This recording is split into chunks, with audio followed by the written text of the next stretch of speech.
Trending na trending ngayon yung picture na ito ng bahay. Dahil merong ginawang karumal-dumal na gawain, binidyuhan pa. Kung mahina ang iyong sikmura, wag mo nang panonoorin dahil baka hindi ka na makakain at lagi mo nang iisipin. Bibigyan ko po kayo ng idea. Binalatan nila yung tao. Dinukot nila ang kanyang mata. Buti sana kung patay na yung tao. Pero buhay, gumagalaw.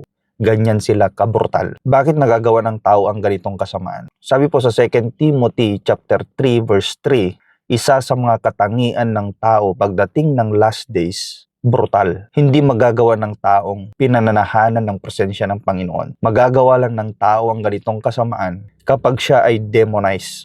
Tayo po kasi mga kapatid, ang akala po natin na sinasalihan lang ng demonyo. Yun lang nagwawala. Yung nagmamanifest, yung nagsasalita yung demonyo, akala natin yun lang yung sinasapian ng demonyo. Pero hindi po. Anything na nagagawa mo na labag sa kalooban ng Panginoon ay gawain ng demonyo. Sa Matthew chapter 16 verse 23, sabi ng Panginoong Hesus kay Peter, lumayo ka sa akin, Satanas. Si Peter ang kaharap niya, pero si Satanas ang sinabihan niya. Bakit ganun ang sabi ng Panginoong Hesus kay Peter? Dahil si Peter, ayaw niya o against siya sa kalooban ng Diyos. Ang sino mang gumagawa ng labag sa kalooban ng Diyos, kapatid, ay demonize. Ginagawa mo yung gawain ni Satanas. Hindi lang yung mga tao sa video na ito na brutal. Lahat ng taong lumalabag, lahat ng tao na hindi nabubuhay sa kalooban ng Panginoon. Itong nangyari sa video ito, ito lang ang isa sa patunay na ang kasamaan ng tao ay sukdulan kapag wala siya sa Panginoon. Kaya ina-encourage kita, lumapit ka sa Panginoon. Huwag mong sabihin hindi ka masama. Dahil po pwedeng gawin mo rin yung ginawa dito sa video